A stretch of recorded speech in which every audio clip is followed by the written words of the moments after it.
लगता है भाई साहब जावेद अख्तर घर वापस आ चुके हैं। नहीं, किसी मूवी के सेट से नहीं, किसी मूवी की स्टोरी सिटिंग से भी नहीं। यहाँ घर का मतलब है घर वापसी। क्योंकि जावेद अख्तर जिस स्पीड से पब्लिक अपीयरेंस में ना लॉजिक और नेशनलिस्टिक बातें कर रहे हैं, मुझे लग रहा है बहुत जल्द जावेद अख्तर राम मंदिर में भजन कीर्तन करते हुए दिख जाएंगे। अभी जावेद अख्तर ने धुरंधर मूवी की तारीफ की, उसे एक ग्रेट मूवी बता दिया। Then I thought, Dhurendra, it's a great film, बहुत अच्छी बनाई गई। And I found the number of the director and I called him and I congratulated that young man who has made this film. It's a very good film, very well made film. ये review कहीं हमारी Arfa the movie critic ना देख लें, नहीं तो उनकी जख्म की लिस्ट में एक जख्म और बढ़ जाएगा। एक तो धुरंधर मूवी से आरफा ने क्रिटिक इंडस्ट्री में डेब्यू कर लिया है, और कमाल की बात ये हो रही है कि उनके डेब्यू रिव्यू को कोई सीरियसली भी नहीं ले रहा है। आरफा दुनिया से बोल रही है मूवी मत देखो, मूवी मत देखो, मूवी मत देखो, पर लोगों को सुनाई दे रहा है मूवी देखो, मूवी देखो, मूवी देखो। सबसे बड़ी बात मेरी आपको सलाह ये होगी कि आप इस फिल्म को हरगिज ना देखें और ना ही किसी को देखने का मशवरा दें, और इसीलिए मैंने ये जहर का कड़वा घूंट आपके लिए पिया ताकि आपको ये ना करना पड़े। और कमबख्त लोग मूवी देख तो रहे हैं, उसे ग्रेट भी बोल रहे हैं। कहीं इसकी शिकायत आरफा ज़ोहरान से ना कर दें। ज़ोहरान, ज़ोहरान, ज़ोहरान, ज़ोहरान, ज़ोहरान तुम कहाँ हो? भाई साहब अगर जावेद अख्तर की पिछली कुछ वीडियोस आरफा लूप पे लगा के देख लेना, तो आरफा की जो जख्म की विश लिस्ट है वो अभी के अभी पूरी हो जाएगी। क्योंकि जावेद अख्तर के हिजाब और बुर्का पे ना कुछ अलग व्यूज हैं, और आरफा ठहरी हिजाब वॉरियर, जो खुद वैसे तो हिजाब नहीं पहनती है, बुर्का नहीं पहनती है। आरफा की कोई पिक नहीं मिलती है हिजाब और बुर्के में। जब मैंने ना एआई को generate a pic of Arfa in hijab ये प्रॉम्प्ट दिया, तो साला एआई खुद कंफ्यूज हो गया। अब जावेद अख्तर इसी हिजाब और बुर्के को ना अपोज करते हैं। Why should you be ashamed of your face? Why should you be? But what makes her cover her face? What is so vulgar, obscene, undignified about her face that is covered? क्यों? ये वजह क्या है? और ये peer pressure है। अगर given a choice उसे ब्रेन वॉश किया गया है। अगर वो ये कहती है कि मैं अपनी मर्जी से कर रही हूँ, तो she brain wash. Javed Akhtar के हिसाब से हर वो लड़की जो हिजाब और बुर्के की लड़ाई लड़ रही है या उसे वो चॉइस समझती है, पूरी तरीके से ब्रेन वॉश हो चुकी है। कहीं हमारी हिजाब वॉरियर आरफा ये सब सुन के डिस्प्रेशन में ना चली जाए।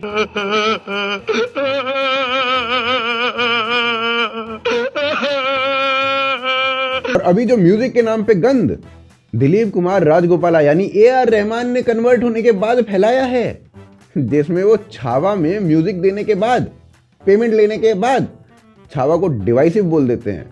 और रहमान का कहना यह भी है कि उसके मुस्लिम होने के कारण अब उसे काम नहीं मिल रहा। जावेद अख्तर ने ना इस ब्लेम को भी गलत ही बता दिया।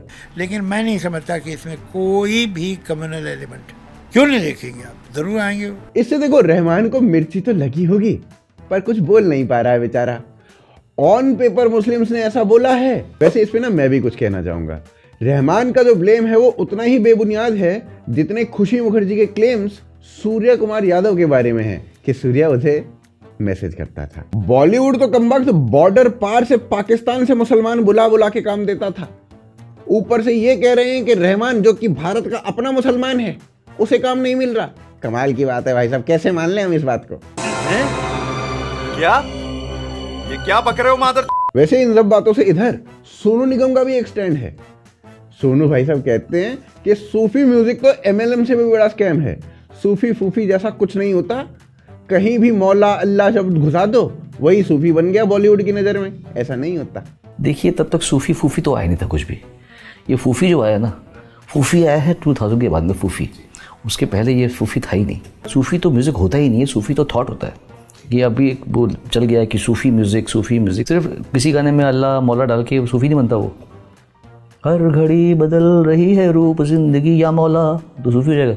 ये तो भाई साहब वही बात हो गई कि सेम वर्ड्स को गाने के लास्ट में कहीं पे भी लगा दो, बन गया सूफी। पर यही वर्ड जब कोई बॉम्बर खुद बोल के फट जाए तो नहीं हुआ टेररिज्म। अब कैसे कर ले रहे हो?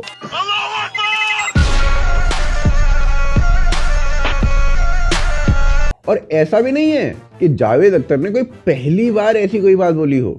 अभी सौरभ द्विवेदी ने जब जावेद अख्तर की डिबेट मुफ्ती शमैल नदवी से करवाई थी, अरे वही मुफ्ती जिसके बाद सौरभ ने रिजाइन कर दिया द लल्लन टॉप से। अब देखो बोला तो यही जा रहा है कि खुद छोड़ा है, बाकी मुझे नहीं पता इसका reason.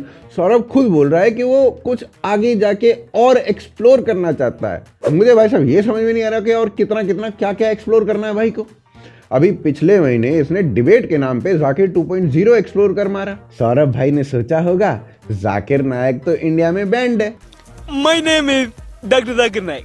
Today I want to say कि एक भाई साहब ने सवाल पूछा, तो चलो इंडिया को नया जाकिर दे दिया जाए, मोदी का मेड इन इंडिया भी हो जाएगा। हम खामोशी से तस्लीम कर लेंगे, क्या फुला दरबार अगर शरीयत के खिलाफ हुक्म दे क्या तुम तस्लीम करोगे?